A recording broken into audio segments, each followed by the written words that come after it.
Hey guys, here we go into a video on Holm versus Aldana. Now, this was an interesting fight.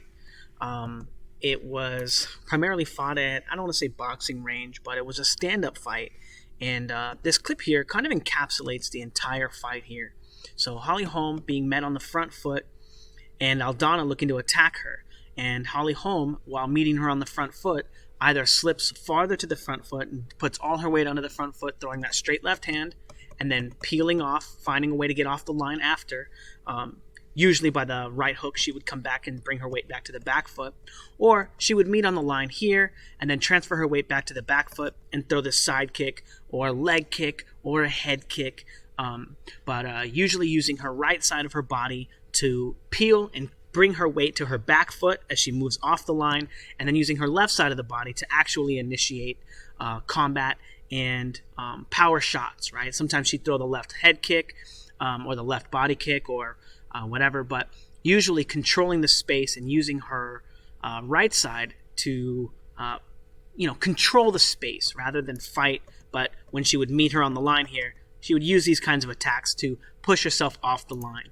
Now we're going to take a look at a few more clips from the first round, but this is essentially the position that Holly would like to meet Aldana on the line at, because this is where she's going to be able to either bring her weight forward with a straight left hand as she brings her head closer to her left knee, or bring it back, right, from this position where she's controlling the lead hand, right, and that's the first step, get control of the lead hand, and then from this position, she'll either cross the line and threaten Aldana with her straight left hand as she brings her head forward to her left knee, or right knee, or she would bring her weight backwards this way and rotate her head. Instead of bringing her head this way, bringing her head towards this way and bringing up that body kick, or that the body kick here, or the leg kicks here to the calf or to the outside of the leg. But you can see that kind of pattern being very common in this fight, slipping to the outside of their opponent, right, or slipping to the inside to the back foot to throw this body kick. Now this kick is very interesting because it comes in the same place on your line in which your left jab is going to come. The only difference is you're using a much larger and more damaging tool, right? But she's using it to control the space. It's not really a power kick. Don't let Holm kick you in the stomach thinking it's not a power shot. But this shot is designed to control the line and create space between her and Aldana, nothing else. And that's why she's throwing it like a straight kick, is to create space so that she can move off the line and then find more opportunities to meet her in positions like that. So as we continue moving through the fight, again, Holm looking to control that lead hand here, right? And that's going to be the point that's going to tell both of these fighters that it's okay to attack. So this point right here is what Holm is looking for, right? This touching of the glove here. Because once they touch the gloves or get into this position, this is when Aldana is going to make her strike, right? So there's the theoretical lead hand touch here that both of them are looking to touch. And then as soon as that contact is initiated, the kick comes out instead, right? So we'll just watch it one more time. But as soon as she gets into position where they're coming to control that the lead hand, Aldana says, okay, this is where I'm going to change positions and make a strike and throw a kick. However, this is also the same timing that Holm is looking for as her opponent meets her on the line. So she's waiting for it to get off the line and not get hit by that leg kick. And this is going to be, again, another common timing, right, as Holm uses the same technique. Now, this is right after that leg kick. But she meets in the position, sticks her lead hand out there, and if you pay attention, you can see Aldana's right hand coming out to meet Holm's lead hand here, right? And she's looking to control this space and control this hand so that Holm can't throw a jab at her and punch her in the face. Unfortunately for her, Holm is going to do most of her jabbing in this fight with her right leg and not her right hand. So because of the fact that she's controlling the space with that instead, it gives her more quote-unquote range or distance, right? You can attack from farther away. So it's a safer tool to jab your opponent with. Now, granted, most kicks go to the legs, right? Most people throw kicks to the legs or to the head, a few body shots, but not usually teeping very often in MMA, not usually throwing straight kicks or front kicks to the body, but it's an excellent tool if you're good at meeting on the line, right, in this position, 1, and then changing positions quickly, 2, into the body kick. But again, we're going to continue looking at more clips. Again, Holly Holm meeting on the front foot, controlling that lead hand. And then as soon as she has established control, she begins to attack that lead leg. Again, this attack, this kick here, replacing her normal jab or her normal cross. However, the body mechanics are exactly the same. Weight on the front foot, then you transfer your weight back to the back foot through this kick, right? And her weight goes from the front foot, she transfers it to the back foot as she leans into this leg kick. Again, it's a very, very common motion for your body mechanics and your body, the way that your body moves naturally. And she's finding a way to meet Aldana on the line, right? And as you can see here, the other half, right, when she's not moving backwards and bringing her weight back with kicking, she slips forward and tries to meet her on the line with the straight punches. And then again, if you pay attention, the right hand gets her on the front foot, and then the left hand, very similarly to the leg kick, puts her on the back foot here. Now, we're going to be looking at a few more clips here. But again, looking to control that space, getting on that front foot, and setting up traps for Aldana on that same timing, right? Pushing her off and utilizing those opportunities, right, to set up her offense as Aldana's weight goes from the front foot to the back foot to the front foot. As you can see her planting her left leg on the line, Holly Holm uses that timing in which Aldana sinks her weight onto the front foot. You can tell that her weight is there because of the line between her head, her knee, and her heel, right? Perfect weight management. As you notice, Holly Holm in a very similar position on the other side of the line in the southpaw position. But both of these fighters managing their weight, and as Aldana moves into this position, Holly Holm moves her head to the outside of that position to throw her left hand strike. Boom, and catch her on the line. She does eat the leg kick, but the goal was to get on the outside and land this strike. Again, this strike here is going to also help keep Aldana off of the front foot and make it more and more difficult for Aldana to keep pressing her and putting pressure on her, right? So that she can, now again, this motion, right? The same motion, straight right hand or straight left hand in Holly's case, and then pulls her weight back. And remember we saw that clip with the left hand? Well, this motion is the same motion, right? Notice the weight transfer. Let me turn on my camera real quick. But the motion, you guys, is the same, right? So when Holly Holm is on that front foot here, boom, here's her left cross, right? Or her right cross or her right hook, right? But her weight comes to the back foot, right? Or she shoots the straight left hand. Now she's on the front foot. But when she brings her weight back to the back foot, she goes here to here. And that's the same motion. It's going to be the cross. And then that final, I'm not very good at kicking, you guys, but the final piece of that motion, continue bringing your weight back, and it allows you to open up your line in a way to throw a side kick or to throw your front kick, right? Those motions are kind of built into your line and the way that you naturally use your weight and your weight management or your ability to transition your weight and all those fun things. Those motions just kind of bleed into each other. And then as you can see, again, Holly trying to control the space on that front foot timing, right, meeting her there. If she were to control the lead hand and then slip to the back foot, right, baiting the straight right hand from her opponent, she'd be able to counter with that cross and that straight left hand of hers. But again, only looking to meet her in this position and alienate her from that position to make it more and more difficult for her to fight her. Again, keeping control of that space. And another common pattern in this fight was controlling the space and getting pushed off of her line when her opponent looks to make an attack.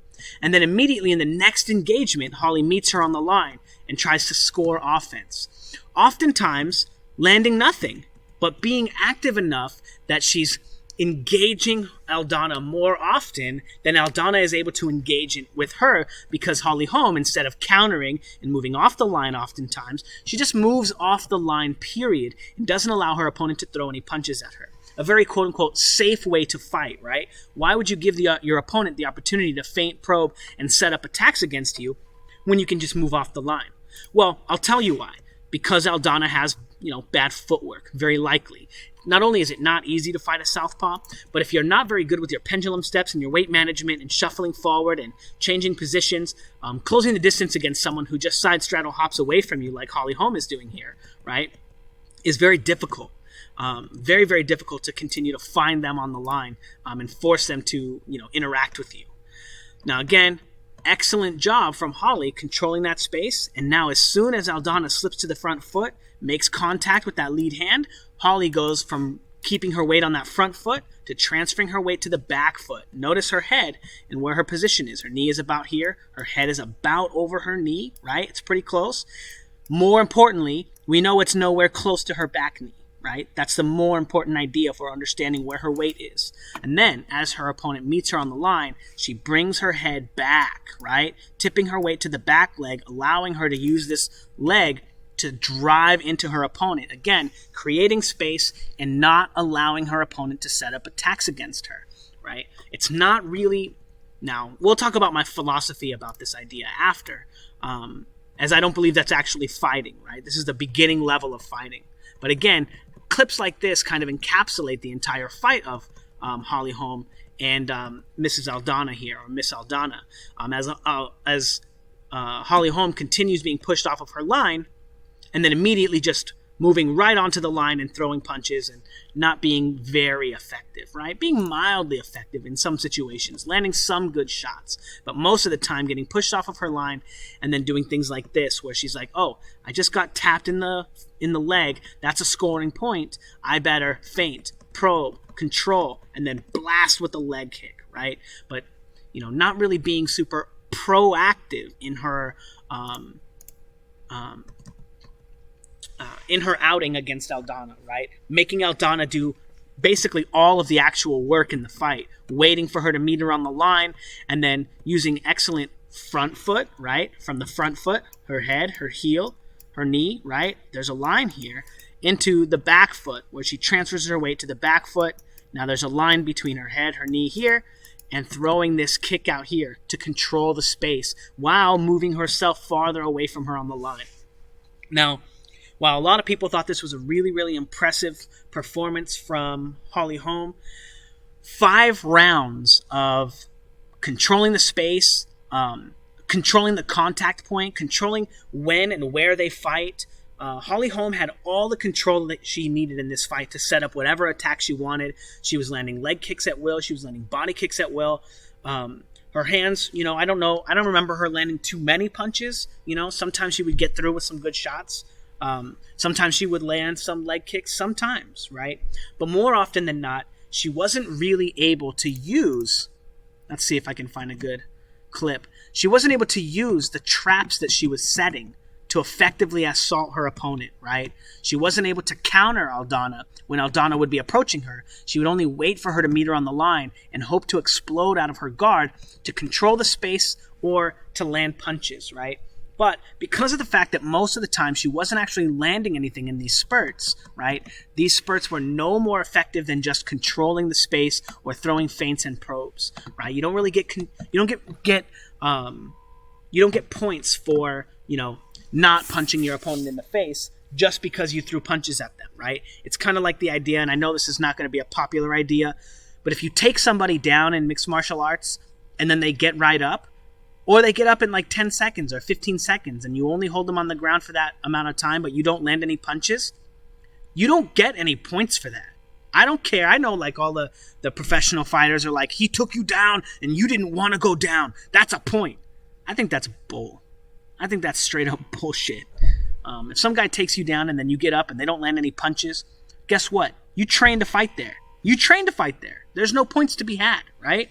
And just like in this case, when the punches are coming at her and she's got her guard up, you train to fight here, right? There's no points being awarded for not landing punches, right? So a lot of the offense that I saw Holly Holm trying to set up or faux landing just wasn't super effective. And because she wouldn't use the feints, the probes, and all the offense that she had available to her, because she had set them up with the kicks, with the leg kicks, the body kicks, with the right hooks meeting on the front foot, because she didn't use those feints and probes to set up better attacks, she wasn't able to knock someone out who she had complete dominant control over for the course of 5 rounds. Again, she wasn't really looking to press her opponent. She was looking to wait. And why? Why was she waiting for her opponent so much when we saw that she could easily feint, probe, and get her opponent into the high guard so often to land brutal leg kicks like this, right? And this is just an off-the-cuff kind of, hey, don't kick me in the leg because I'm trying to kick you in the leg motions, right? She just got kicked in the leg a little bit, and then she says, oh, I got to do some work. I got to get that point back, right? At what point does she start setting these body kicks up, right? Instead of throwing that right leg, right? Why not throw that left leg here, right? 1, 2, and then instead of this right hand probe here, throw the left body kick, right? Why not use your hands to actually set up your attacks and not just flurry when your opponent sits down on the line with you. Anyway, those are my thoughts on the fight. While it looked like a good performance from Holly Holm, it wasn't the kind of performance that I would say garners her a title shot. I don't know that much about Aldana. In fact, I didn't even know her name until I started doing this video. And it says it, right here. And I still don't know her name, but the idea is that you got to work your way up to the title, right? And I don't know if this was a good enough fight or performance, right, to get a title shot against someone like, probably Amanda Nunes. Actually, I don't even know if they're in the same weight class anymore. I know Holly was moving down, I think. But anyway, it just wasn't good enough for me, to be honest. It was dominant, but against a lower level fighter, a fighter who can't counter, a fighter who can't defend their position, a fighter who is so easily feinted and probed and moved off of their line and doesn't change positions, you should be knocking these kinds of fighters out first, second, or third round. These kinds of fighters shouldn't be making it to the 12 rounds. Anyway, let me know what you guys think in the comments below. And don't forget to like, comment, and subscribe. And if you're looking to learn about combat or learn how to challenge yourself in training, learn how to change positions, learn how to set up your attacks, learn how to, box a little bit, check out my Patreon. There are a lot of fights. I think I have over 200 videos there. It's $20 to sign up, $20 a month. And I'll be doing a post-fight full review of UFC fights in the future. I have a bunch of, Adesanya fights. I have the most recent one. I have the Stipe DC fight. A bunch of really cool stuff. So anyway, thanks guys.